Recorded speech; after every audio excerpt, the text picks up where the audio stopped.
कल के कक्षा में कुछ प्रश्न है तो पूछ सकते हैं।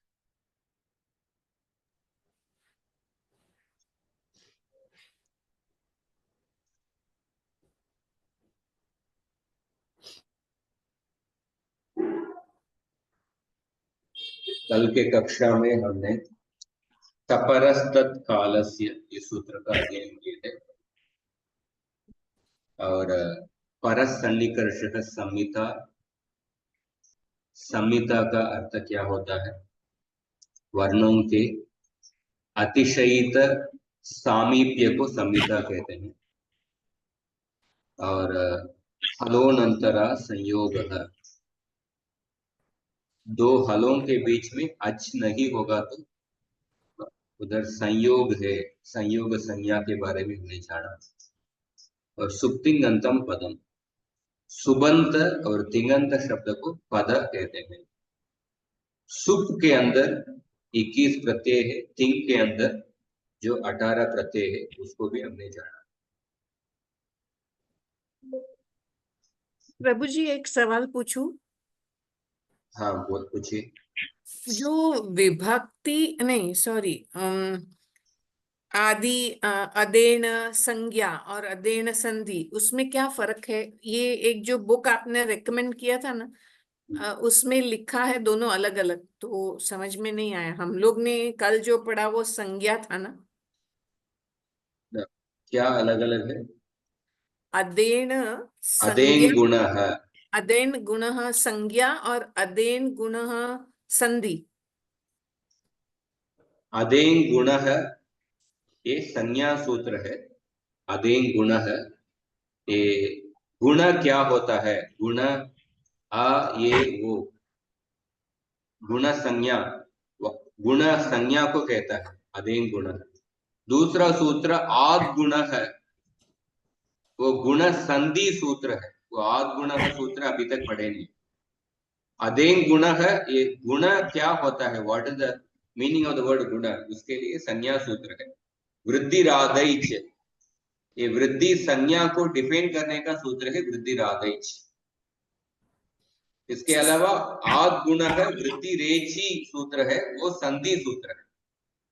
Okay, so what is the difference between sandhi sutra and the sangya sutra?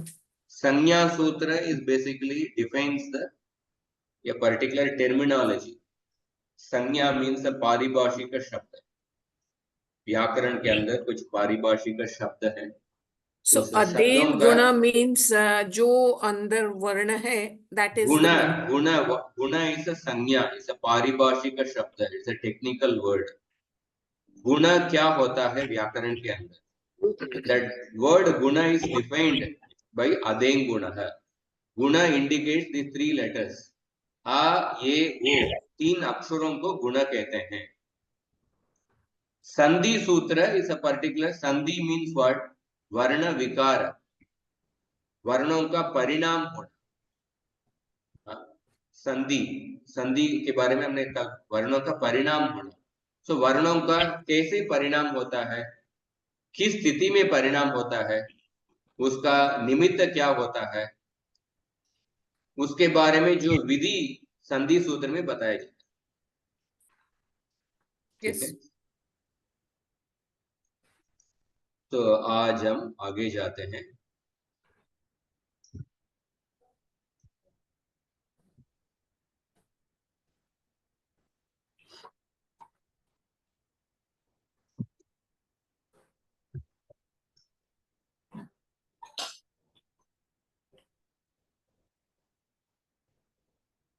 सूत्रेषु विभक्तीनाम अर्थः।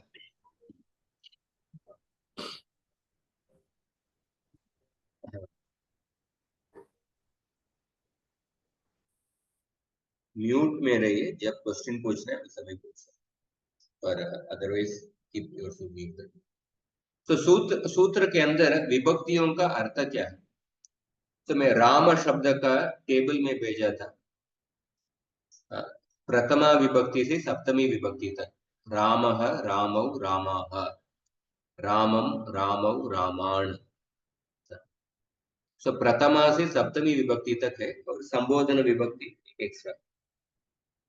तो सूत्रों में जब अनेक विधि बताया जाता है, सूत्र में 3 शब्द रह सकता है, 4 शब्द हो सकता है, या 2 शब्द रह सकता है।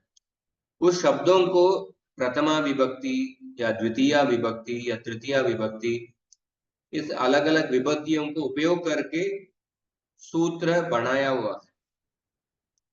जैसे देखिए, इको यणचि ये सूत्र है। इको यणचि सूत्र में संधि विच्छेद करेंगे तो क्या होगा? इकः यण अचि, इकः यण अचि। इधर इकः शब्द षष्ठी विभक्ति में उपयोग किया हुआ है, अचि शब्द सप्तमी विभक्ति, यण शब्द प्रथमा विभक्ति में उपयोग किया हुआ है। तो मैं एक ए में भेजा था सरित शब्द का टेबल। तो जैसे राम शब्द अकारांत पुल्लिंग शब्द का टेबल मैं पहले भेजा था। ये सरित शब्द एक हलंत शब्द का उदाहरण, क्योंकि अंत में हल है, हलंत शब्द का उदाहरण। सरित शब्द का टेबल देखिए, प्रथमा विभक्ति सरित सरिद सरितौ सरितः, संबोधन विभक्ति सरित सरिद सरितौ सरितः। प्रथमा और संबोधन का almost in all cases it will be same forms, only संबोधन विभक्ति एक वचन थोड़ा डिफरेंस हो सकता है, पर मोस्टली प्रथमा संबोधन will be same. And then द्वितीय विभक्ति सरितम सरितौ सरितः, सरिता सरिद्भ्याम सरिद्भिः, सरिते सरिद्भ्याम सरिद्भ्यः, सरितः सरिद्भ्याम सरिद्भ्यः, सरितः सरितोः सरिताम, सरिति सरितोः सरित्सु. So this is a table for a sample हलंत शब्द का जो प्रथमा से सप्तमी विभक्ति का रूप कैसे होता है, उसके लिए मैं सैंपल में ये भेजा। तो इसके अनुसार जैसे इक प्रत्याहार, इक प्रत्याहार, इसका षष्ठी विभक्ति कैसे होगा? सरित का षष्ठी विभक्ति क्या है? सरितः। पंचमी और षष्ठी दोनों एक वचन विभक्ति, सरितः सरितः दोनों। सिमिलरली इक प्रत्याहार का जो पंचमी और षष्ठी दोनों क्या है? इकः। तो इको यणचि सूत्र में इकः ये षष्ठी एक वचन, और अचि शब्द अच्छ प्रत्याहार के सप्तमी एक वचन का रूप है।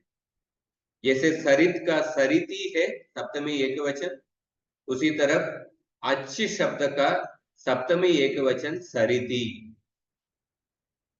इको यण अचि, इकः यण अचि।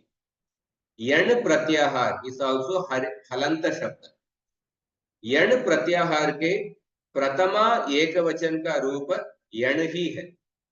जैसे सरित शब्द का प्रथमा एक वचन सरित है, उसी तरह यण का प्रथमा एक वचन यण है। सो इस तरफ आप देखिए, इको यणचि, इसमें इकः यण अचि, षष्ठी प्रथमा सप्तमी। दूसरा सूत्र देखिए, हलो यमाम यमी लोपः।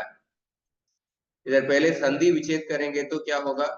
हलः यमाम यमी लोपः। इधर हलः शब्द हल प्रातिपदिक का पंचमी एक वचन विभक्ति है हलः। षष्ठी एक वचन भी हलः ही है, पर इस सूत्र में पंचमी एक वचन हलः उपयोग किया हुआ। यमाम शब्द जैसे सरित शब्द का षष्ठी बहुवचन क्या है? सरिताम। उसी तरफ यम शब्द का षष्ठी बहुवचन क्या है? यमाम। और यमी शब्द ये यम प्रातिपदिक का सप्तमी एक वचन का रूप है यमी। और लोपः ये प्रथमा एक वचन, जैसे राम अदंत अकारांत राम शब्द का प्रथमा एक वचन क्या है? रामः। उसी तरफ लोप, ये अकारांत एक वचन का प्रथमा एक वचन क्या है? लोपः। तीसरा एग्जाम्पल देखिए, सोहो चुनाशुहु। इसमें देखिए तीन शब्द है, स्तोहो चुनाशुहु। स्तोहो, स्तोहो ये षष्ठी द्विवचन है। जैसे स्तोहो शब्द स्तु स्तु प्रातिपदिक का, स्तु प्रातिपदिक का षष्ठी द्विवचन शब्द स्तोहो। मैं उकारांत पुल्लिंग का रूप भेजता हूं। गुरु उकारांत पुल्लिंग शब्द है। गुरु के षष्ठी गुरु के षष्ठी एक वचन क्या है? गुरो हो, ऐसा षष्ठी एक वचन होगा। इसी तरह स्तु के षष्ठी एक वचन, षष्ठी द्विवचन नहीं है, षष्ठी एक वचन। स्तु के षष्ठी एक वचन क्या होगा? स्तोहो। तो अभी तक आप शब्दों से परिचित नहीं है, शब्दों से परिचित नहीं है, पर मैं जस्ट एग्जाम्पल में बता रहा हूं। ये स्तोहो, ये स्तु शब्द के षष्ठी एक वचन का रूप है स्तोहो। और चुना, चुना शब्द चु शब्द के तृतीया एक वचन का रूप है। जैसे गुरु शब्द का तृतीया एक वचन का रूप क्या है? गुरुना। उसी तरह चु शब्द के तृतीया एक वचन का रूप क्या है? चुना। तो चुना शब्द ये तृतीया एक वचन, चुहु शब्द प्रथमा एक वचन। तो इस तरफ I am not expecting you to remember everything at this point. मैं जस्ट इतना बताना चाहता हूं कि सूत्रों में अलग अलग शब्द अलग अलग विभक्तियों में उपयोग किया हुआ है। कुछ षष्ठी विभक्ति में, कुछ सप्तमी विभक्ति में, कुछ प्रथमा विभक्ति में उपयोग किया हुआ है। तो ग्रेजुअली हमको एटलीस्ट पहचानना पड़ेगा कि सूत्र में वो ये शब्द कौन सा विभक्ति में प्रयोग किए हैं। शुरुआत में आप तुरंत पहचान नहीं कर पाएंगे, पर ग्रेजुअली आप शब्दों से आपका परिचय बढ़ेगा, आप पहचान कर पाएंगे। वो ये प्रथमा विभक्ति, ये द्वितीय विभक्ति, ये तृतीय विभक्ति, ये पंचमी विभक्ति, ये षष्ठी विभक्ति में उपयोग किया हुआ है। तो हर एक जो विभक्ति में जो उपयोग किए हैं उसका एक अर्थ होता है, उसका अर्थ को हम जानने में मैं थोड़ा मैं I will complete certain part and then I will take questions. तो सूत्र में जब प्रथमा विभक्ति में एक शब्द को उपयोग करते हैं, प्रथमा विभक्ति का शब्द किसको कहता है? दिस रेफर्स टू द कार्य। जो सूत्र जो कार्य को कहता है, उस कार्य को बताने के लिए प्रथमा विभक्ति में शब्द प्रयोग करके उस कार्य को बताते हैं। या प्रथमा विभक्ति के शब्द विधेय या विधीयमान, विधेय या विधीयमान मतलब क्या है? लाइक एक स्थानीय के जगह पर जो विधीयमान होता है, स्थानीय के जगह पर जो आदेश आके बैठते हैं उस आदेश को विधीयमान कहते हैं। या स्थानीय के पास में जो आगम आके बैठते हैं उसको विधीयमान कहते हैं। सो प्रथमा विभक्ति के शब्द कार्य को कहेगा, या विधेय या विधीयमान, दोनों का एक ही अर्थ है। विधेय विधि और विधीयमान को कहेगा, ये प्रथमा विभक्ति का अर्थ है। इतना आप समझ लीजिए, प्रथमा विभक्ति इंडिकेट्स द कार्य, इट इंडिकेट्स द विधीयमान। उदाहरण देखिए, अस्तेर भूहु, रेड कलर का शब्द प्रथमा विभक्ति में उपयोग किया हुआ है। अस्तेर भूहु एक सूत्र है। इधर भू आदेश, अस धातु के जगह पर भू आदेश कीजिए।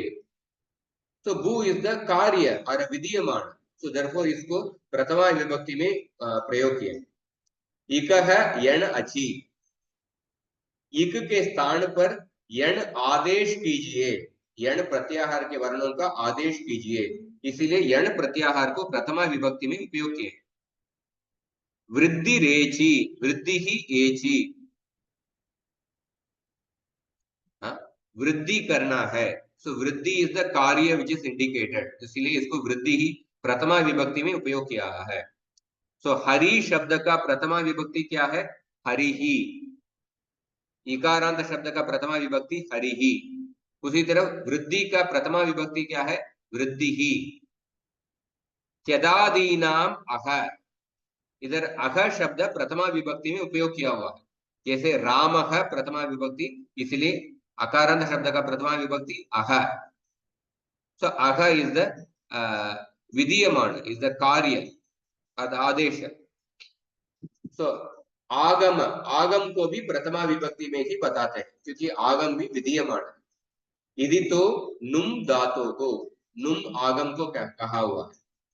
आठ अजादी नाम, इधर आठ आगम इस सूत्र में बताया हुआ है, इसलिए प्रथमा विभक्ति में उपयोग किए। नोहो कुक टुक शरी, इधर कुक टुक, ये दोनों को प्रथमा विभक्ति में उपयोग किए, तो ये आगम है। लोपह योरवली, लोपह प्रथमा विभक्ति में प्रयोग किया हुआ है, तो किसी को लोप करना है, दैट इज द कार्य विच इज इंडिकेटेड प्रथमा विभक्ति। इसीलिए सूत्र में जो प्रथमा विभक्ति के शब्द अगर आप पहचान कर पाएंगे तो वो शब्द दैट इंडिकेट्स द कार्य, दैट इंडिकेट्स द विधीयमान।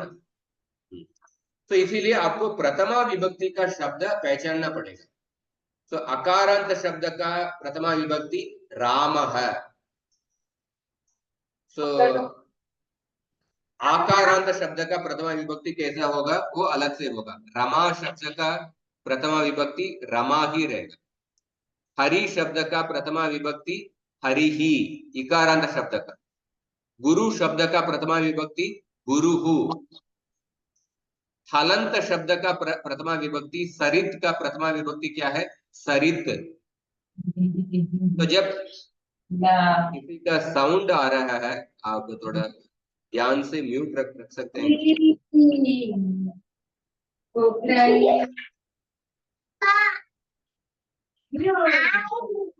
SRDD का साउंड आ रहा है। सो आप जब प्रथमा विभक्ति का शब्दों को पहचान करने का when you become familiar with the words, you will be able to identify the प्रथमा विभक्ति words. आप अकारांत शब्द का प्रथमा विभक्ति कैसे होता है, इकारांत शब्द का कैसे, हरि ही, गुरु हु, आकारांत शब्द का रमा, ऋकारांत शब्द का प्रथमा विभक्ति कैसे होता है, और हलंत शब्द का प्रथमा विभक्ति कैसे होता है। तो उसके बाद देखिए षष्ठी विभक्ति। सूत्र में जब षष्ठी विभक्ति में कुछ शब्द को प्रयोग करते हैं, षष्ठी विभक्ति स्थानी को कहता है। जिस स्थान पे वो कार्य होने वाला है उस स्थान को षष्ठी विभक्ति का शब्द कहता है। कार्य को जान लिए तो उस कार्य को कौन सा जगह पे करना है। आदेश को जान लिए, पर वो आदेश कौन सा स्थान में आके वो आदेश बैठेंगे, उसके लिए आपको स्थानीय को पहचानना पड़ेगा। तो स्थानीय के लिए जो षष्ठी विभक्ति में जो सूत्र शब्द प्रयोग किया हुआ है वो स्थानीय को कहता है। जैसे देखिए इको एनर्जी सूत्र में इकह शब्द षष्ठी विभक्ति में प्रयोग किया हुआ है। जैसे सरित शब्द का षष्ठी विभक्ति क्या है? षष्ठी एक वचन क्या है? सरित है। उसी तरफ इक एक हलंत शब्द है, उसका षष्ठी एक वचन क्या है? इक है। और यण शब्द प्रथमा विभक्ति में प्रयोग किया हुआ है, इसलिए इक के स्थान पर यण आदेश करना है, ऐसा हम जान लिए। तस्य लोप है, ये सूत्र हम पहले पढ़ चुके हैं। तस्य शब्द जैसे रामस्य षष्ठी एक वचन है, तस्य शब्द ये षष्ठी एक वचन है। तो तस्य मतलब इसके स्थान पर, तस्य किसको कहता है? इतः, इत के स्थान पर, इत को लोप है, लोप है प्रथमा विभक्ति है, मतलब इतः लोप है, जिनको भी इत संज्ञा होता है उसको लोप करना है, वही ये तस्य लोप है सूत्र का अर्थ है। सो इत को लोप करना है। दूसरा उदाहरण, तीसरा उदाहरण देखिए, इदितः नुम धातो हो, ये दूसरा सूत्र है। इदितः धातो हो, इदित शब्द का षष्ठी एक वचन क्या है? इदितः। सरित का सरित है, इदित का इदित है। धातु, ये उकारांत शब्द है, इसका षष्ठी एक वचन क्या है? धातो हो। आज मैं उकारांत शब्द का, इकारांत शब्द का, ये सब प्रत्यय टेबल में भेजता हूँ, सो उसको आप देखेंगे तो पहचान बढ़ेगा। धातु का षष्ठी एक वचन क्या है? धातो हो। ईदितः धातो हो, हाँ, ईदितः धातो हो, मतलब ये स्थानी को कहता है। ईदित धातुओं को नुम, नुम ये प्रथमा विभक्ति में उपयोग किए, मतलब दिस इज द कार्य, तो नुम आगम करना है, ईदित धातुओं को आपको नुम आगम करना है, ऐसा समझ सकते हैं। तो इसमें स्थानी के ऊपर there is a asterisk marks, there is a small condition. स्थान स्मॉल कंडीशन क्या है? स्थानम मतलब प्रसंग है, स्थानम अस्य अस्ति इति स्थानी, मतलब अगर सूत्र में जहां पे स्पष्ट रूप में, स्पष्ट रूप में कुछ स्थानी को बताया नहीं है, स्पष्ट रूप में स्थानी को बताया नहीं है, तो उस समय आप षष्ठी विभक्ति में जो सूत्र में जो शब्द प्रयोग किया हुआ है उसको आपको स्थानी लेना है, ऐसा अर्थ है। इसका अर्थ थोड़ा आगे हम जानेंगे, पर at least at this point you remember, you can remember this much: if the sutra has not explicitly mentioned, जैसे उदाहरण के लिए मैं बताता हूं,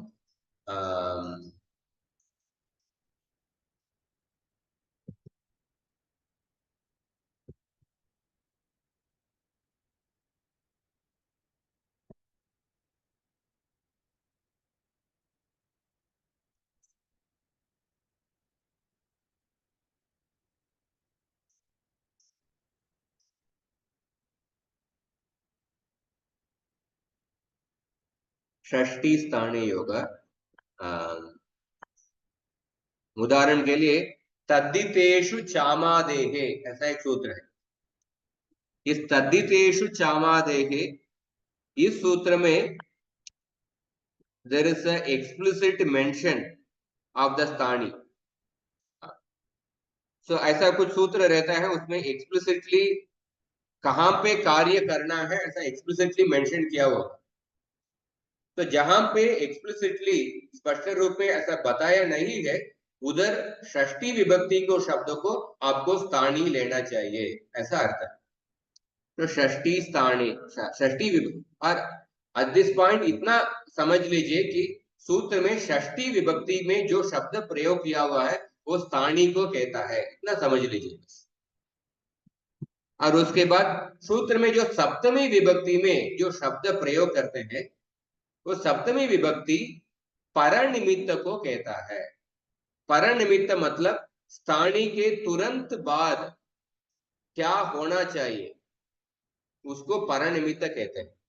स्थानी के तुरंत बाद अगर वो एंटिटी रहेगा तो उस स्थानी के जगह पर वो कार्य करना है। स्थानी is the place in which the action is done, and there is a action, उसको प्रथमा विभक्ति के में कहते हैं। पर उसके अलावा कुछ कंडीशंस भी रहता है।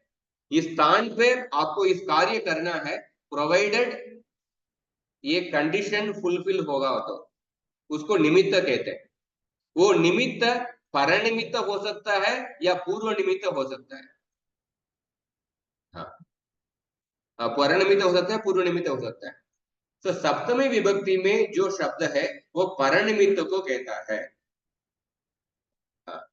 जैसे इको यणचि सूत्र में ले लीजिए, इकः जान लिए, यण प्रथमा विभक्ति, इकः षष्ठी विभक्ति, अचि शब्द ये सप्तमी विभक्ति में उपयोग किए हैं। जैसे सरित शब्द का षष्ठी सप्तमी विभक्ति क्या है, सप्तमी एक वचन क्या है, सरिति। उसी तरफ अच का सप्तमी एक वचन अचि। हाँ, तो मतलब सूत्र का अर्थ क्या है, इक के स्थान पर आपको यण आदेश करना है, अचि परे। सो अचि परे होने पर इक के स्थान पर यणादेश करना है। सो अचि ये परनिमित्त है। तो इसीलिए इस सूत्र का इक इक यण अचि, आप सब सूत्र सब विभक्तियों को षष्ठी विभक्ति, प्रथमा विभक्ति, सप्तमी विभक्ति पहचान करने के बाद इस सूत्र का संपूर्ण अर्थ आप समझ सकते हैं। संपूर्ण अर्थ क्या है, इकः स्थाने अचि परे यणादेशः भवति। इकः स्थाने, इक के स्थान पर, अचि अच परे होने पर, इसलिए अचि परे यणादेशः भवति, इक के स्थान पर आपको यणादेश करना है, यणादेश होता है। इस तरह सूत्र के अर्थ को आप समझ सकते हैं। और सूत्र में तो दूसरा उदाहरण देखिए। हाँ, सप्तमी विभक्ति का दूसरा उदाहरण देखिए। ये सूत्र झलाम जश जशी, ये दूसरा सूत्र है। जलाम शब्द जैसे सरित शब्द का षष्ठी बहुवचन क्या है, सरिताम। उसी तरफ झल प्रत्याहार, ये भी हलंत शब्द है, इसका षष्ठी बहुवचन क्या है, झलाम। तो जल शब्द स्थानी को कहता है। जश शब्द ये प्रथमा एक वचन, सरित का प्रथमा एक वचन सरित, दूसरी तरफ जश का प्रथमा एक वचन जश, ये आदेश को कहता है, कार्य को कहता है। जशी, अची जैसा जशी, जशी ये परनिमित्त है। तो इस सूत्र का अर्थ क्या है, जलाम स्थाने जशी परे जशादेशः भवति।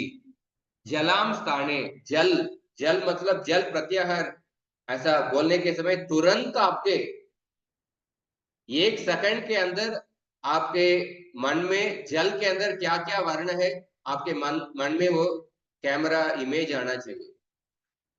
इसीलिए हमने उस प्रत्याहार का अभ्यास दिए थे।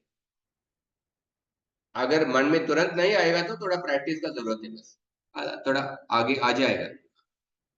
जश ऐसा बोलने के समय तुरंत आपके मन में जश के अंदर क्या क्या वर्ण है आपको चमकना चाहिए।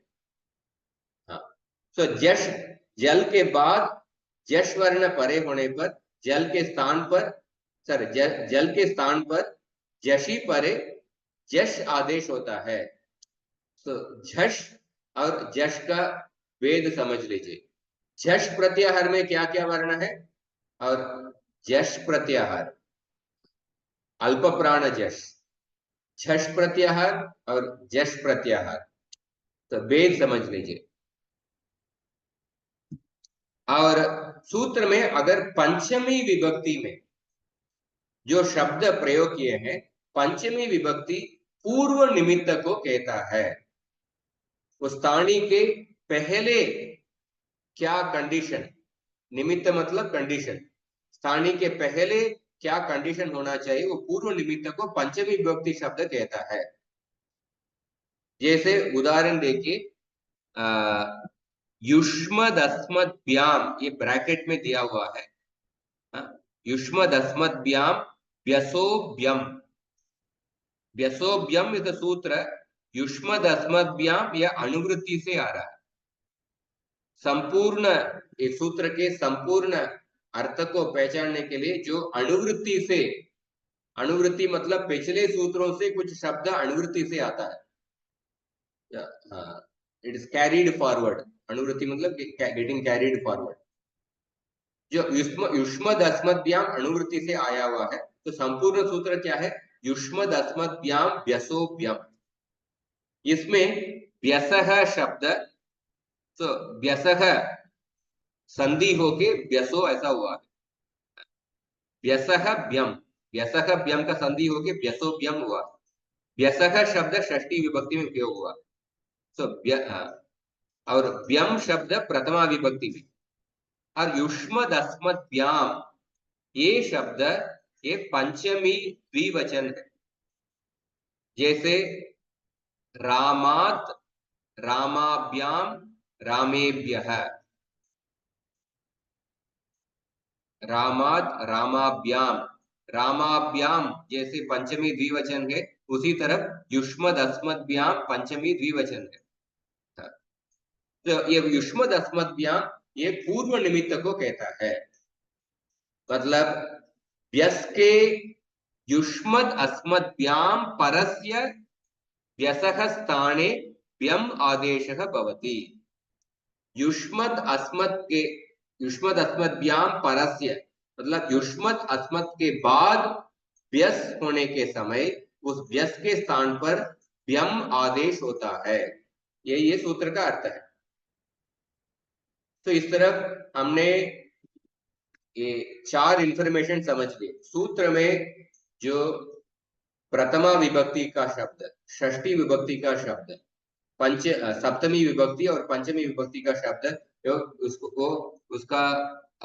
वो किसको कहता है उसका आप समझ ले। दूसरा उदाहरण देखिए, अतो बिस आइस, ये सूत्र है। अतो बिस आइस, इसमें बिस है ये षष्ठी विभक्ति, बिस का षष्ठी विभक्ति बिस है। आइस शब्द ये हलंत शब्द है, प्रथमा एक वचन, सरित का प्रथमा एक वचन सरित, उसी तरह आइस का प्रथमा एक वचन आइस। अत, अत का पंचमी एक वचन क्या है, अतः। सो अतः शब्द पंचमी एक वचन में उपयोग किया हुआ है। तो सूत्र का अर्थ क्या है, अतः परस्य। सो अतः ये पूर्व निमित्त है। अतः परस्य विसह स्थाने आइस आदेशः भवति। अत के बाद बिस होने के समय बिस के स्थान पर आइस आदेश होता है। ये सूत्र का अर्थ है। तो इस तरह ये दिस इज द समरी। पूर्व निमित्त, परनिमित्त, स्थानी और कार्य। कार्य कैन बी आदेश या आगम या लोप हो सकता है। तो पंचमी विभक्ति, षष्ठी, सप्तमी और प्रथमा विभक्ति। तो कभी कुछ सूत्र में पूर्व निमित्त भी होगा, परनिमित्त भी होगा। कुछ सूत्र में केवल पूर्व निमित्त हो सकता है, कुछ सूत्र में केवल परनिमित्त होगा, कुछ सूत्र में निमित्त ही नहीं रहेगा। उस टाइप का कार्य को अनैमित्तिक कार्य ऐसा बोलते हैं। विदाउट एनी कंडीशन किसी के स्थान पर कुछ कार्य, ऐसा भी सूत्र रहेगा। अनैमित्तिक कार्य भी हो सकता है, या केवल पूर्व निमित्त या कुछ केवल परनिमित्त। पर कार्य में हमेशा किसी के जगह पर कुछ कार्य होगा।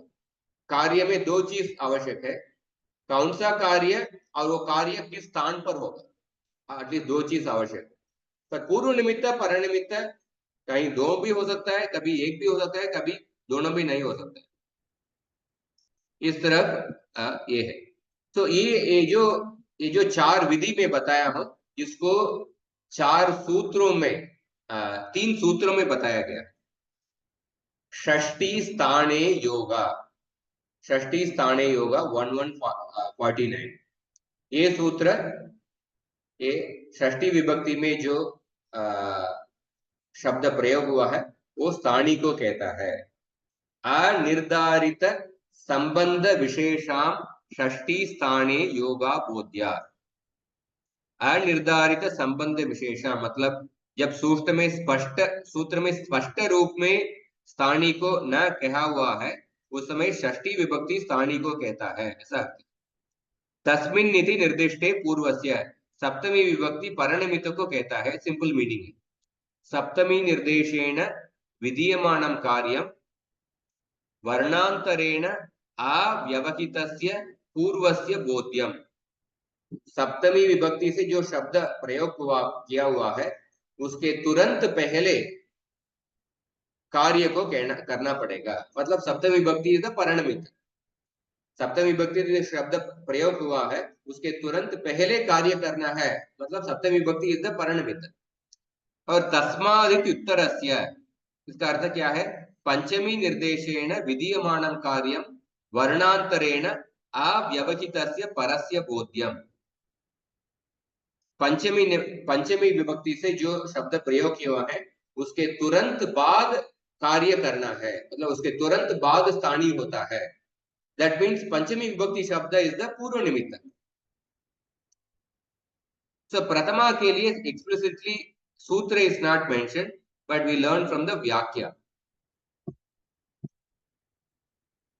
So there are some exercises. विभक्तिम अभिज्ञाय अर्थानुगुणम चित्र रूपेण वाक्य रूपेण च लिखत। विभक्ति को पहचान के, विभक्ति का अर्थ को समझ के सूत्र के अर्थ को बताइए। उदाहरण देके, नपुंसकात जशसोः शिहि। पंचमी विभक्ति, षष्ठी विभक्ति और प्रथमा विभक्ति इज एक्सप्लिसिटली मेंशन हियर। तो इसका अर्थ क्या होगा? नपुंसकात परयोः, नपुंसक के पर में जश शस के स्थान पर शी होगा, शी होगा, शी आदेश होगा या शी आगम या व्हाटएवर, शी कार्य होगा। नपुंसकात परयोः जश शशोः स्थाने शिहि भवति। नपुंसकात दिस द पंचमी एकवचन, जश शशोः ये षष्ठी द्विवचन, शिहि इज द प्रथमा एकवचन। जैसे हरि का हरि ही, शी का शिहि। और एक उदाहरण देखें, हलः यमाम यमी लोपः, पंचमी षष्ठी सप्तमी प्रथमा। तो सूत्र का अर्थ क्या है? हलः परेशाम, यमाम स्थाने, यमी परे, लोपः भवति। हल के बाद यम के स्थान पर, यम परे होने पर, यम के स्थान पर क्या होगा? लोप होगा। तो इस तरफ कुछ गृह कार्य है। खरी जलाम चर। सो फर्स्ट स्टेप आपको क्या है? फर्स्ट स्टेप आपको सूत्रों में जो शब्द है उसको पहचानना पड़ेगा। ये सप्तमी विभक्ति है या पंचमी विभक्ति है या प्रथमा विभक्ति है या षष्ठी विभक्ति है, इसको पहचानना पड़ेगा। इस पहचानने के लिए आपको अकारांत शब्द का टेबल मालूम होना चाहिए, इकारांत शब्द का टेबल मालूम होना चाहिए, उकारांत शब्द का टेबल या हलंत शब्द का टेबल। तो नॉर्मली सभी प्रत्याहार हलंत है। ऑल द प्रत्याहार आर हलंत शब्द। तो हलंत शब्द का सरित जैसा ही टेबल रहेगा। ओनली सर्टेन एग्जांपल्स, स्तोष चुना चुहु, इसमें चुना ये उकारांत शब्द का तृतीया एकवचन। तृतीया एकवचन का तृतीया सूत्र में तृतीया विभक्ति का क्या अर्थ होता है वो बाद में देखेंगे, वो बाद में देखेंगे। पर कभी कभी इकारांत शब्द कभी कभी आता है, जैसे नपुंसकात जश शसोः शिहि, ये शी ये इकारांत शब्द का प्रथमा एकवचन। तो ये अभ्यास आप ट्राई कर सकते हैं। जहां पे आपको मुश्किल पड़ रहा है वो अभ्यास वर्ग में पूछ सकते हैं या डाउट आप पूछ सकते हैं। खरी जलाम चर। तो खरी ये सप्तमी एकवचन, जलाम ये षष्ठी बहुवचन। षष्ठी में कोई भी वचन हो सकता है, एक वचन या द्विवचन बहुवचन कोई भी हो सकता है, पर षष्ठी विभक्ति मतलब स्थानी। चर ये प्रथमा एकवचन। तो मतलब इस सूत्र का अर्थ क्या है? खरी परे जलाम स्थाने चर आदेशः भवति। जल के स्थान पर खरी परे होने पर चर कार्य होगा। चर कार्य, द कार्य कैन बी आदेश, आगम और लोप। सेकंड एग्जांपल देखिए, इणः सस्य शः। इणः ये पंचमी विभक्ति, सस्य सस्य इज द षष्ठी विभक्ति, शक इज द प्रथमा विभक्ति। सो इण के बाद इणः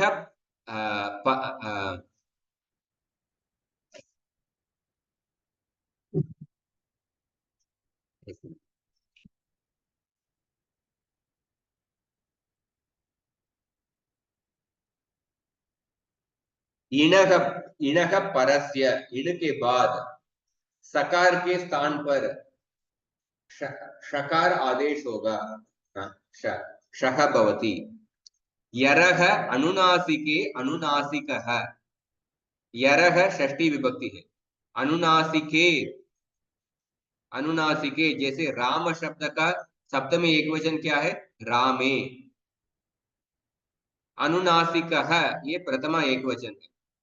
सो यर यर के स्थान पर अनुनासिक परे होने पर अनुनासिक आदेश होगा। इस तरफ आपको just even you can write in Hindi also और you can write in English also, but at least at this point what I am expecting you to understand is that सूत्र में षष्ठी विभक्ति, पंचमी विभक्ति, प्रथमा विभक्ति और सप्तमी विभक्ति, व्हाट डू दे इंडिकेट, इससे कैसे हमको सूत्र का अर्थ समझना है, इसको आपको समझना है। सो दिस अभ्यास कार्य you can attempt this 10 are the. इसमें अभी तक इसमें कुछ प्रश्न है क्या, पूछिए। Any difficulty in understanding this? Yes, ये जो इकह यण आपने टेबल में प्रभु जी बताया, उसमें who decides कि it will be prathama, and like if we see the sutra iko yana achi, are we able to assign the vibhakti to it, or we have to just memorize this whatever is given? You cannot assign. So the purpose of Vyakarana is that नहीं, हम logic पहले हमें समझ में आए तो या पहले भाषा आता है, भाषा के रूपों को जस्टिफाई करने के लिए बाद में व्याकरण आया। भाषा was already existing, language was already existing, and in order to justify those forms prevalent in the भाषा, the व्याकरण came later. So भाषा में इकारांत शब्द को ऐसा ही उपयोग किया हुआ है। इकारांत शब्द को हरि ही, हरि, हरयः ऐसा प्रयोग करते हैं। उस शब्दों को जस्टिफाई करने के लिए व्याकरण में बाद में rules have come up. So in the bhasha always for akaranta shabda, akaranta shabda, ikaranta shabda या हलंत शब्द या prathama to saptami vibhaktis have a particular form. So that is existing in the bhasha. That is how the bhasha is. And in order to justify those forms, the rules have come up. okay. So you have to अगर किसी व्यक्ति को भाषा से परिचित होगा तो तुरंत वो पहचान कर सकते हैं।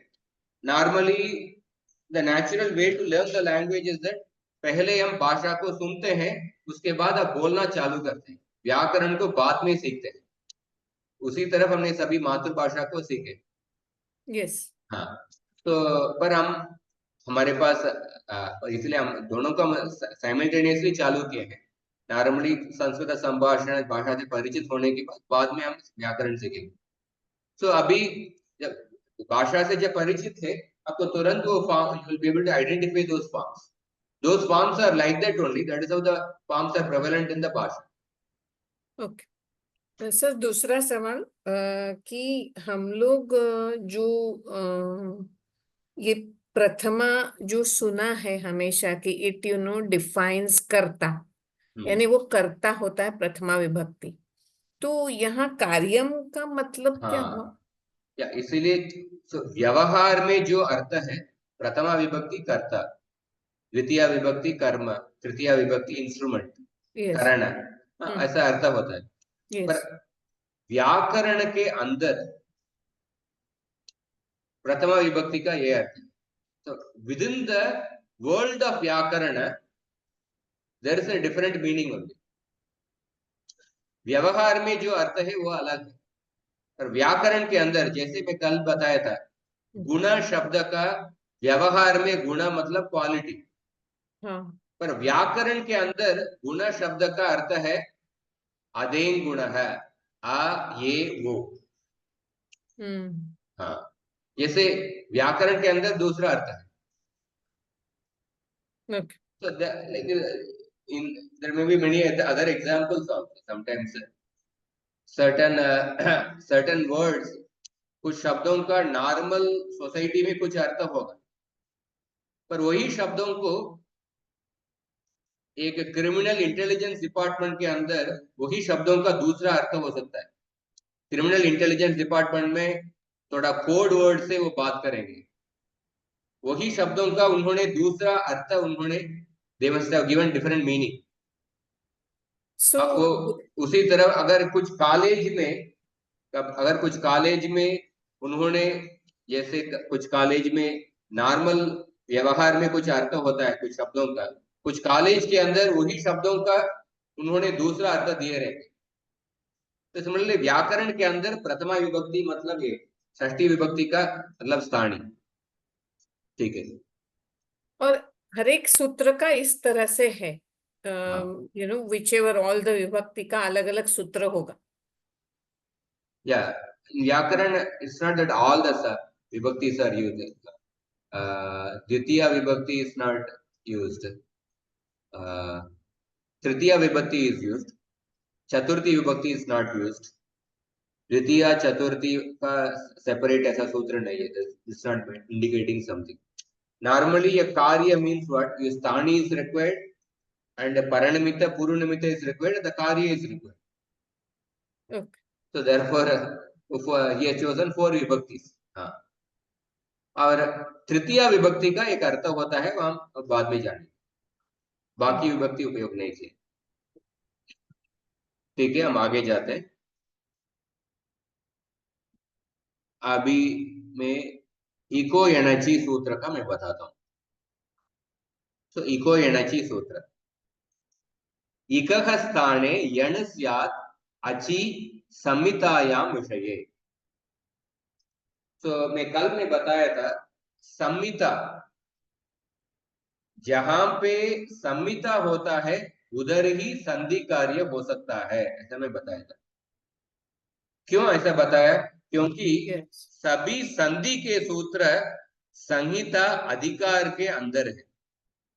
जैसे देखिए संहितायाम 6172 है, संहितायाम ये अधिकार सूत्र है। इस संहिता अधिकार के अंदर ही सभी संधि सूत्र है। अष्टाध्याय में संहिता अधिकार 2 जगह में आता है, 61 में आता है और दूसरा जगह में भी आता है। तो संधि के सूत्र संहिता अधिकार के अंदर ही है, इसीलिए हम जहां पे संहिता होता है उधर ही संधि कर सकते हैं। इसलिए मैं बताया था संहिता का संहिता एक पद के अंदर संहिता नित्य होगा, धातु और उपसर्ग के बीच में संहिता नित्य होगा, समास के अंदर संहिता नित्य होगा, पर एक वाक्य में 2 पदों के बीच में संहिता वक्ता के इच्छा के अनुसार संहिता होता है। अगर एक वक्ता एक शब्द को बोलने के बाद थोड़ा गैप दे के बोलना चाहता है तो उधर संहिता नहीं है, उधर संहिता नहीं है, उधर संधि नहीं कर सकते। रामः शब्द इधर रा के बाद रा मह ऐसा बोलने का आपका अनुमति नहीं है। रामः शब्द आपको बिना गैप दे के ही बोलना पड़ेगा। एक शब्द के अंदर, एक पद के अंदर आपको व्यवधान देके, गैप देके बोलने का अनुमति नहीं है। पर रामः पठति ये वाक्य है, इसमें रामः और पठति के बीच में अगर एक व्यक्ति थोड़ा गैप, थोड़ा सोच के बोलना चाहता है, रामः पठति, इधर उनका अनुमति है, उनका there is a freedom given. So जहां पे वो नॉर्मल जो नेचुरल गैप है उससे ज्यादा एक वक्ता नॉर्मल गैप देख के बोलना चाहता है तो उधर संहिता नहीं है। जहां पे संहिता नहीं है उधर संधि नहीं कर सकते। तो सभी संधि सूत्र संहिता के अधिकार के अंदर है। इसीलिए सूत्र का अर्थ क्या है? इकः स्थाने यण स्यात् अचि परे संहितायाम विषये, संहितायाम विषये ऐसा अर्थ होगा। तो ये देखिए, हाँ, पहले आपको पद विभाग करना पड़ेगा। इको यणचि, इकः यण अचि, ये अधिकार, ये संहितायाम अधिकार के अंदर है। इसलिए संपूर्ण सूत्र क्या है? संहितायाम, संहिता के विषय में। इकः यण भवति, भवति शब्द इस सूत्र में नहीं है। भवति शब्द को आपको अध्याहार करना पड़ेगा। अध्याहार मतलब you have to include that in order to make a complete sentence. संहितायाम इकः यण अचि परे भवति, अचि परे भवति। somebody is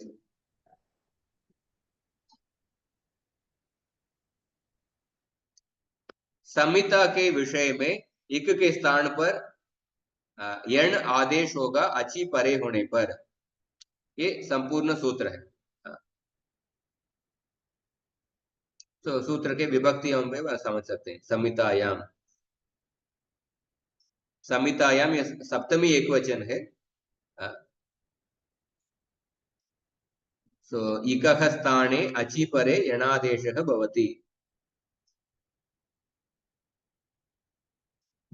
so संहितायाम, Samhita means परसन्निकर्षक संहिता, इकः स्थाने यणादेशः भवति। सो इक मीन्स, इक indicates the pratyahara, i u rul r. Yan indicates the pratyahara ya va ral. Ach indicates all the swaras.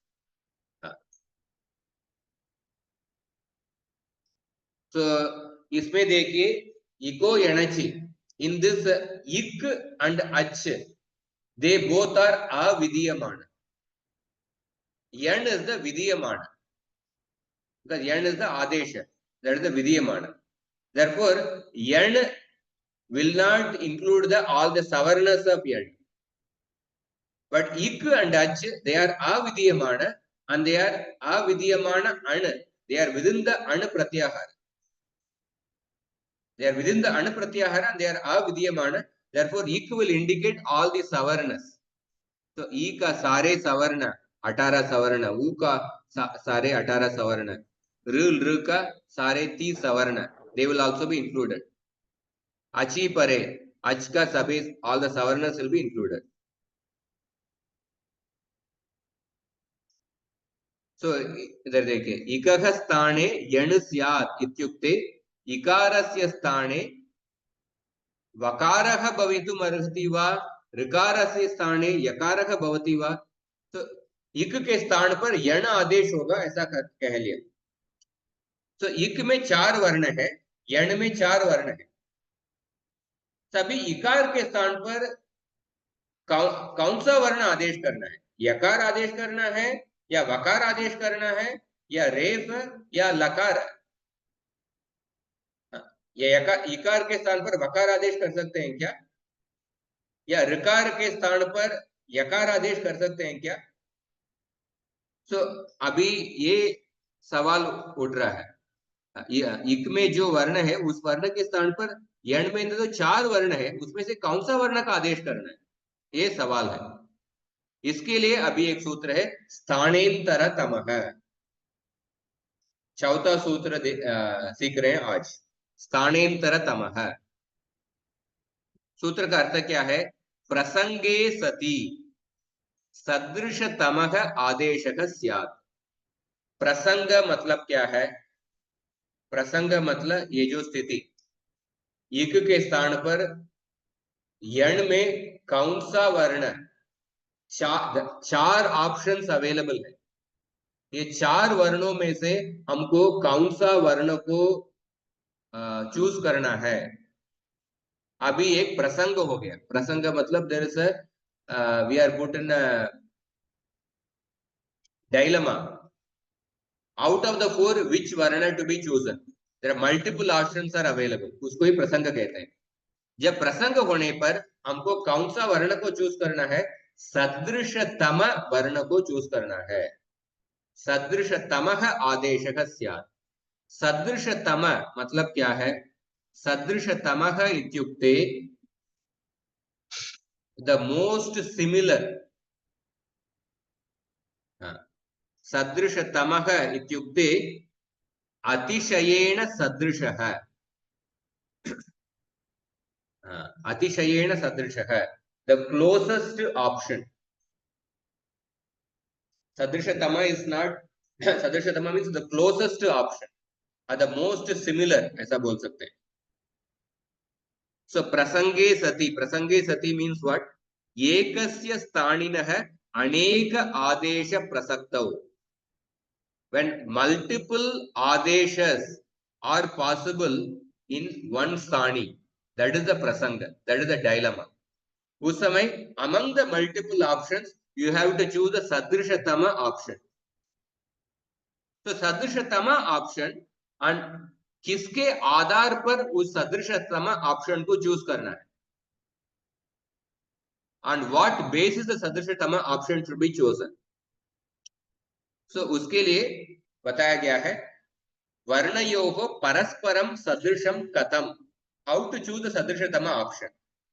स्थान प्रयत्नादिभिः धर्मैः, वर्ण के उच्चारण स्थान और प्रयत्न, इसके आधार पर आपको सदृशतम वर्णों को चूज करना है। इसलिए मैं बताया था स्थान और प्रयत्न का आपने याद कर लिया क्या? क्योंकि संधि के सूत्रों में अलग अलग संधि सूत्रों का विधि अप्लाई करने के समय प्रसंग होगा। उस प्रसंग में तुरंत आपको स्थान और उच्चारण स्थान और आभ्यंतर प्रयत्न, बाह्य प्रयत्न, आपको उस समय आप किताब को फिर से ढूंढने का जरूरत नहीं पड़ेगा।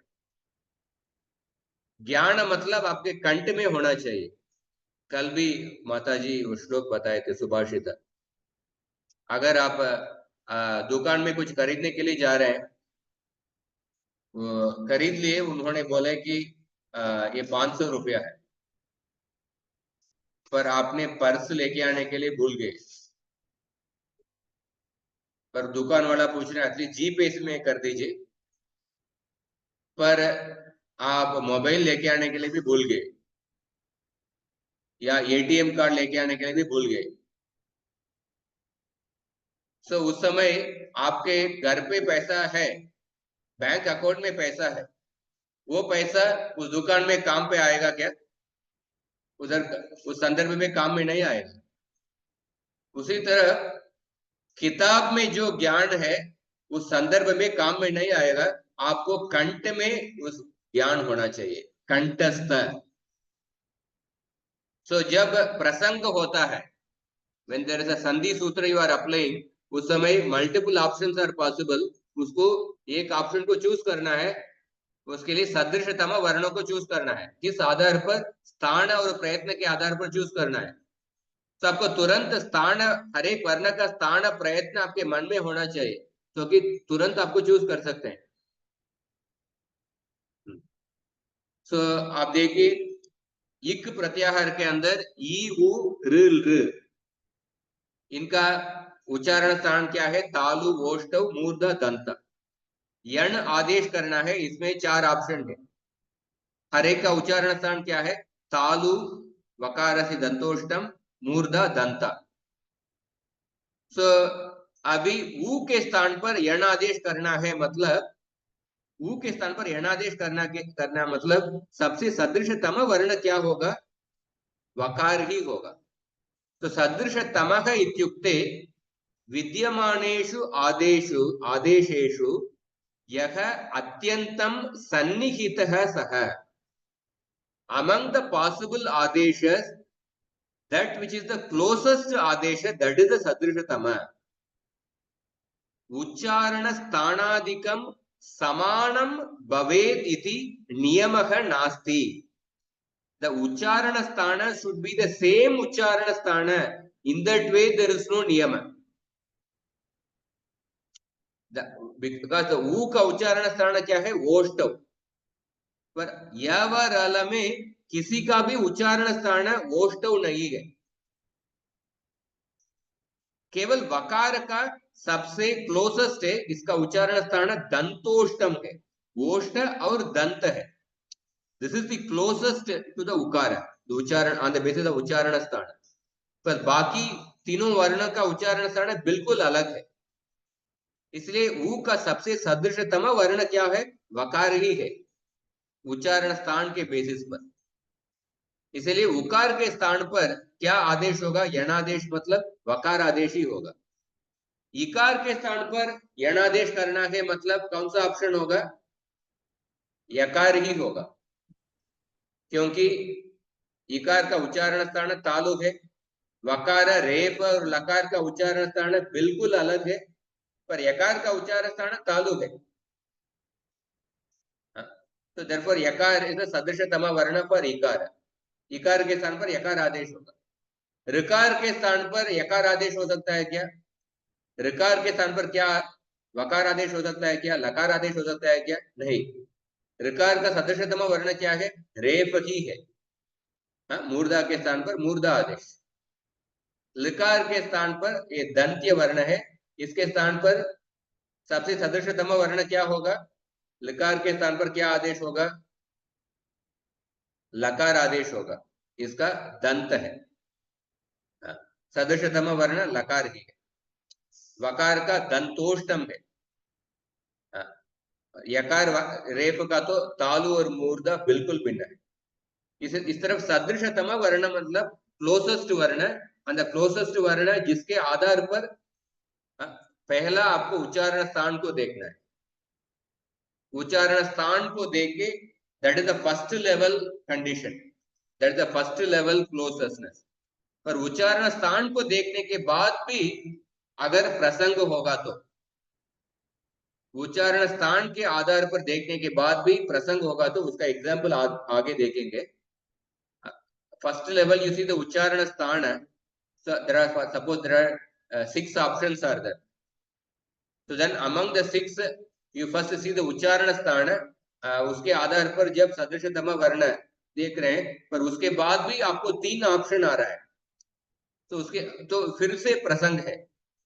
सो सेकंड लेवल में आपको आभ्यंतर प्रयत्न को देखना है, तो आभ्यंतर प्रयत्न के आधार पर आपको सेकंड लेवल देखना पड़ेगा। उसमें अमंग द 3 ऑप्शंस कौन सा सदृशतम वर्ण आभ्यंतर प्रयत्न के आधार पर उसको देखना पड़ेगा। स्थानीय का आभ्यंतर प्रयत्न क्या है और जो आदेश का आभ्यंतर प्रयत्न क्या है उसको देखना पड़ेगा। और उसके बाद भी प्रसंग आएगा तो आपको बाकी प्रयत्न को देखना पड़ेगा। इस तरफ 3 लेवल का चेकिंग। तो पहले उच्चारण स्थान में ही आपका प्रसंग सॉल्व हो गया तो सदृशतम वर्ण मिल गया तो बाकी देखने का जरूरत नहीं। पर उच्चारण स्थान के बाद में भी आपको प्रसंग आएगा तो उसके बाद आभ्यंतर प्रयत्न देखना पड़ेगा, उसके बाद भी प्रसंग आएगा तो बाकी प्रयत्न देखना पड़ेगा, ऐसा है। तो बेसिकली सदृशतम वर्ण चूज करना है। तो इको एनर्जी का उदाहरण देखिए, सुधी प्लस उपास्य है। तो इको एनर्जी इक के बाद अच परे है, इसलिए इक के स्थान पर यणादेश करना है। तो दीर्घ इकार है पर फिर भी इधर सवर्ण को ग्रहण कर सकते हैं। अनुदित सवर्ण से चा प्रत्यय है, उस सूत्र इधर काम में आया है, क्योंकि दीर्घ इकार है पर फिर भी इधर सवर्ण को ग्रहण कर सकते हैं, क्योंकि अविद्यमान अण सवर्ण का अविद्यमान अण में सवर्ण का ग्रहण होगा। तो ईकार के स्थान पर यणादेश करना है। यणादेश सदृशतम वर्ण क्या है? यकार आदेश होगा। सुद्युपास्य है, ऐसा अर्थ होगा। तो सुधी प्लस उपास्य है, सुद्युपास्य है। मधु प्लस अरिही, मुकार के स्थान पर क्या आदेश होगा? वकार आदेश। मध्वरिही, मध्वरिही मतलब मदोहो अरिही, मधु नामक दैत्य से शत्रु, ये भगवान विष्णु का नाम है। धातु प्लस अंश है, ऋकार के स्थान पर यणादेश मतलब रेफ आदेश होगा। दात्रंश है, धातु अंश है। धातृ refers to Brahma. So ब्रह्मणः भागः, ब्रह्मा के भाग, धात्रंशः. ल प्लस आकृतिः, इको एनर्जी सूत्र से लकार आदेश होगा लाकृतिः. लाकृतिः अर्थ क्या है? ल वर्णस्य आकृतिः इव आकृतिः यस्य सः. जिनके आकृति, आकृति मतलब जिनके स्वरूप, जिनके ये पर्सन्स अपीयरेंस, जिनके अपीयरेंस इज लाइक अ ल वर्ण, मतलब ल वर्ण टेढ़ा होता है. somebody's appearance is little crooked, somebody's appearance is bent, some people have certain bodily deformities. तो ऐसा अर्थ है लाकृति, जिनका आकृति ल वर्ण जैसे. या इको एनर्जी का अनेक उदाहरण देखिए. अस्ति अस्त्युत उत्तरस्याम दिशि देवतात्मा, गीता में भी अनेक उदाहरण देख सकते हैं. अस्त्युत्तरस्याम, अस्ति प्लस उत्तरस्याम, इधर इको एनर्जी हुआ है अस्त्युत्तरस्याम. सीताप्यनुगता, अपि प्लस अनुगता, इधर इको एनर्जी हुआ है अप्यनुगता. सो कर्मण्येवादि अधिकारस्ते, कर्मणि एव, इधर इको एनर्जी हुआ है, ई के जगह पर यकार आदेश हुआ है कर्मण्येव. संग स्वकर्मणि, अस्तु प्लस अकर्मणि, उकार के स्थान पर वकार आदेश हुआ है अस्त्वकर्मणि. पित्रादेशम, पितृ प्लस आदेशम, पित्रादेशम. तस्मात् को अपि अन्य, अपि अन्य है, इधर इको एनर्जी हुआ है. सर इको एनर्जी का गृह कार्य आपको करना है. प्रति प्लस अयः, बहुषु प्लस एक है, ये कैसे गृह कार्य, इसको ये गृह कार्य you have to do the गृह कार्य. अनदर गृह कार्य इज दैट ससूत्रम संधिम विभजत, you have to split and write. ये संधि करके ये शब्द है, पद विभाग करके लिखना पड़ेगा. तो इसके लिए थोड़ा पदों का पहचान होगा तो इसको आसानी से कर सकते हैं. देव युवाच, इधर इको एनर्जी हुआ है तो स्प्लिट करके लिखना है. इसका क्या होगा? देव युवाच में देवी प्लस उवाच, देवी उवाच. देवी प्लस उवाच. गस्ल आदेश है, इधर क्या हुआ है? घसलरी आदेशः, गस्ल आदेश है, गस्लरी नहीं. लकार का उच्चारण many times people make mistake about the lakara is a swara.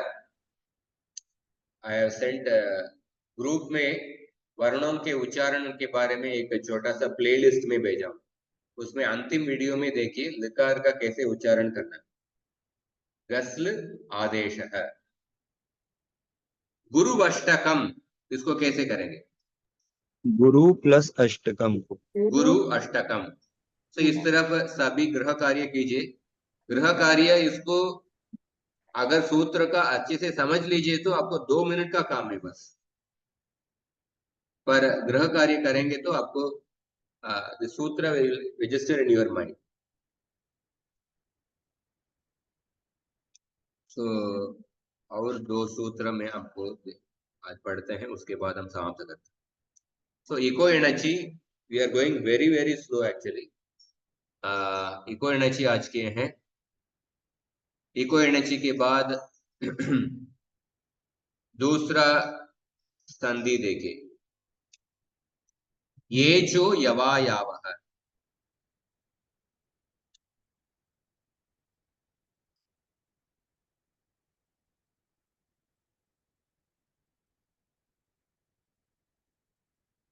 Computer hang हो गया.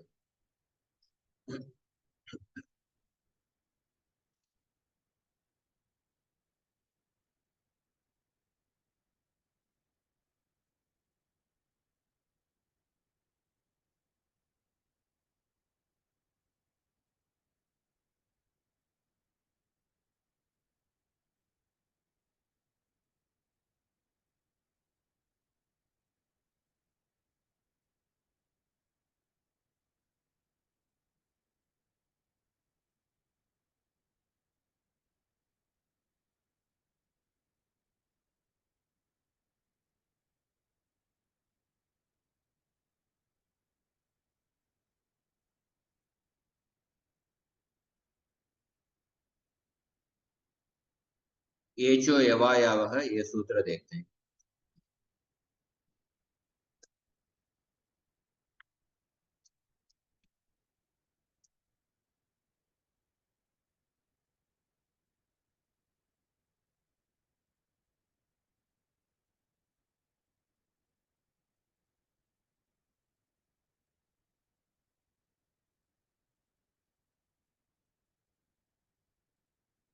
Very slow.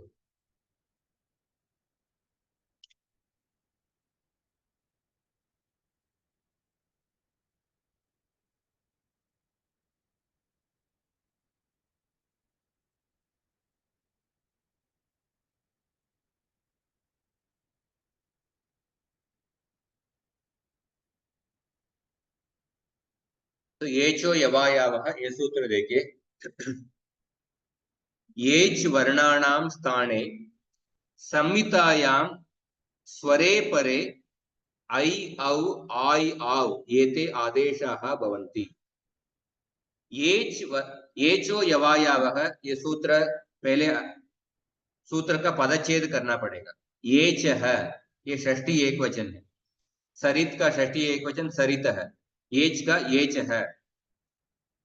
उसके बाद ऐ औ आय् आवः ये प्रथमा बहुवचन है। दिस इज बेसिकली प्रथमा बहुवचन, प्रथमा बहुवचन जैसे सरित का प्रथमा बहुवचन सरित है। द्वंद्व समास ऐ औ आय् आवः प्रथमा बहुवचन। तो एच के स्थान पर ऐ औ आय् आव आदेश होता है। तो सूत्र में अची पद का अनुवृत्ति आ रहा है। तो सूत्र है 6178, इसके पहले सूत्र 6177 से अची पद का अनुवृत्ति आ रहा है। तो अनुवृत्ति के साथ सूत्र का अर्थ क्या है? एच है अची परे, अची ऐ औ आय् आवे आवः, संपूर्ण सूत्र। एचः स्थाने अची परे ऐ औ आय् आवः आदेशः भवति, संपूर्ण सूत्र with bhavati pare, more clear meaning. संहितायां विषये, इनका संहिता अधिकार, संहितायां विषये एचः स्थाने अचि परे ऐ औ आय् आवः आदेशः भवति। That is the meaning of the sutra. So H वर्णानां स्थाने संहितायां स्वरे परे, अच मतलब स्वर, स्वरे परे क्रमेण is mentioned in the bracket, ऐ औ आय् आव् एते आदेशाः भवन्ति। तो एच प्रत्याहार के अंदर चार वर्ण है, ये वो ऐ औ, ये चार वर्ण है। और अची परे स्वर परे होने पर और आदेश में चार वर्ण बताया गया है, ऐ औ आय् आव्, ये चार वर्ण बताया गया है। So the sthani is also four letters, and adesh also there are four entities. I au, I av. The four adeshas are there, four entities are there. So sthani is also four in number, and adesh is also four in number. In such a case, there is a sutra yata sankyam anudesha samana. Yata sankyam anudesha samana. That is 1310. 1310 yata sankyam anudesha samana. This sutra basically says that when the sthani is having certain number of entities and adesh is also certain number of entities, then there is one-to-one mapping. There is one-to-one mapping. Yatra dvayoho ganayoho madhye kasyachana sambandhasya vidhanam kriyate tatra tayoho sankhya samana asti chet सह संबंधः तयोः सदस्येषु यथासंख्यम विधीयते। There are two sets are there, दो गण है, दोनों गणों में same number of entities are there, और दोनों गणों के बीच में कुछ संबंध है। So तो दोनों गणों के बीच में संबंध है और दोनों गणों में same number of entities are there.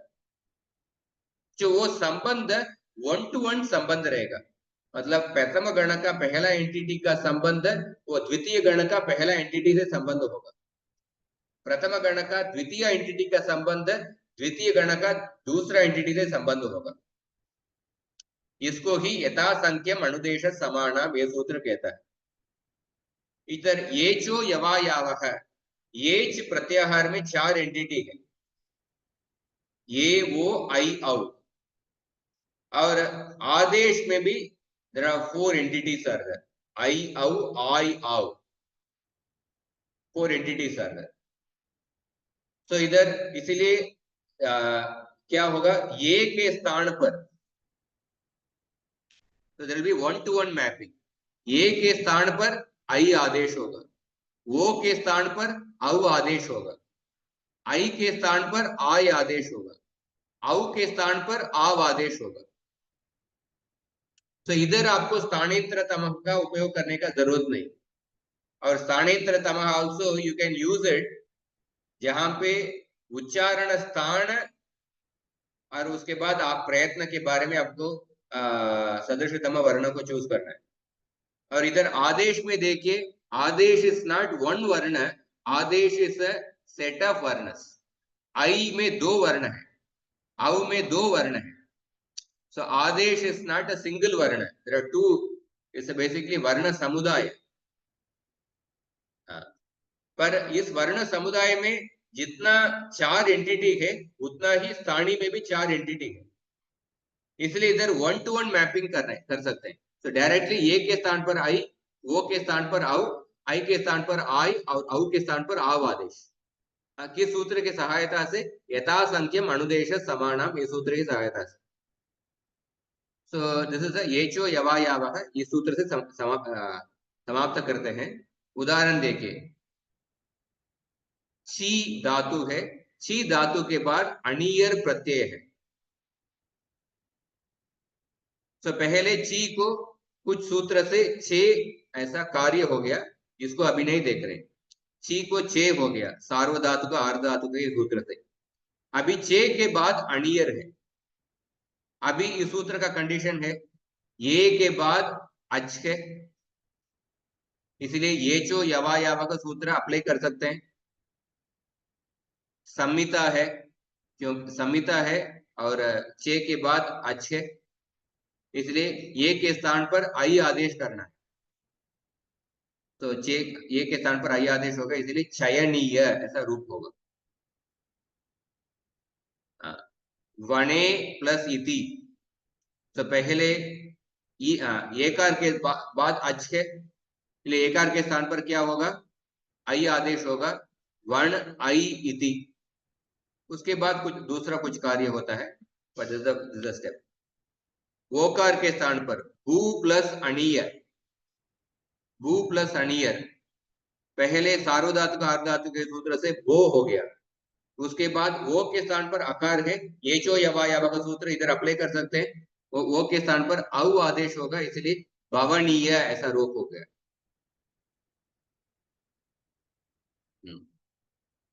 और तो ये जो उदाहरण है भू प्लस अणीयर, दिस इज बेसिकली अ उदाहरण विद इन द पद वी आर डूइंग द संधि कार्य।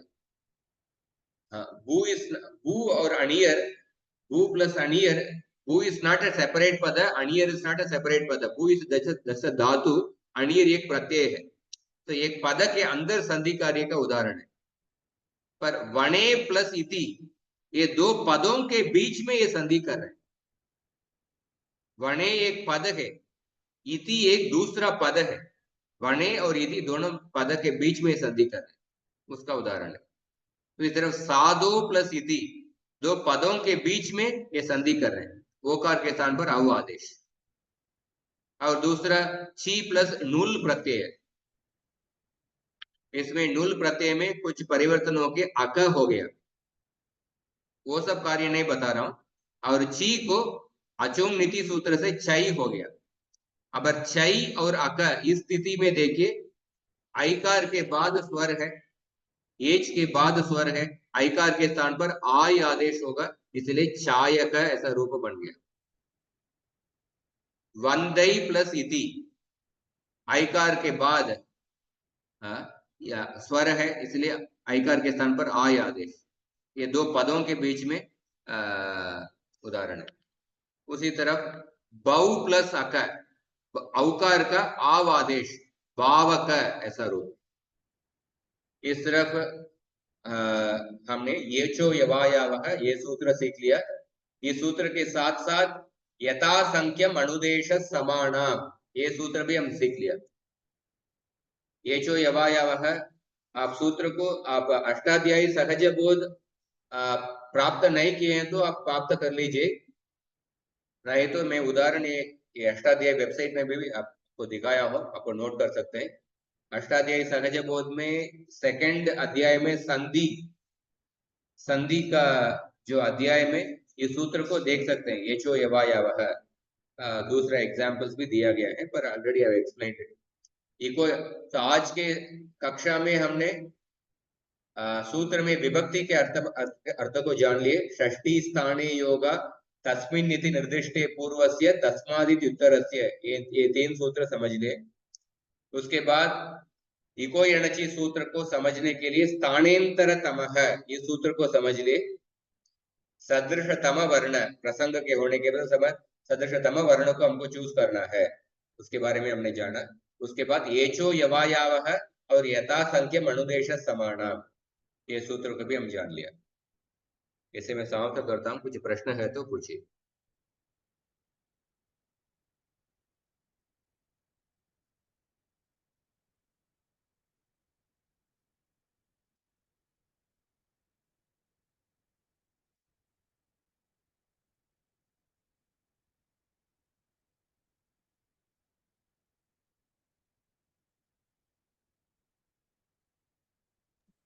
प्रभु जी विभक्ति थोड़ा मुश्किल लग रहा है, फिर एक बार वीडियो लगा कर देखकर फिर विभक्ति पहले वाला जो बताया आज। फिर से एक बार सुनिए। हाँ। षष्ठी विभक्ति स्थानी को कहता है, सप्तमी विभक्ति परनिमित्त, प्रथमा विभक्ति आदेश, पंचमी विभक्ति पूर्व निमित्त। This is the online meaning actually. तो विभक्ति को पहचान करने के लिए आपको थोड़ा शब्दों से परिचित होना पड़ेगा, इसलिए एक हलंत शब्द का उदाहरण दिया। सरित शब्द का टेबल कैसे होता है, हलंत शब्द का उदाहरण। तो राम शब्द का ऑलरेडी मैं दे दिया हूं। तो हरि शब्द, इकारांत शब्द, आकारांत शब्द और गुरु शब्द, इसका भी मैं भेजता हूँ।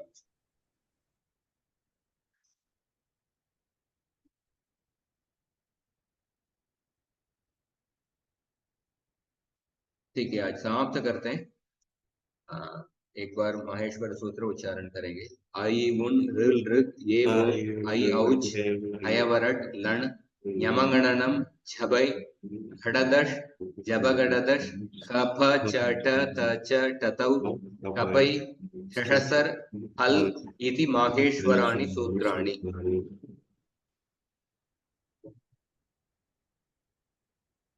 हरे कृष्ण। Thank you. धन्यवाद। धन्यवाद। हरे कृष्ण प्रभु जी। थैंक यू प्रभु। Thank you so much.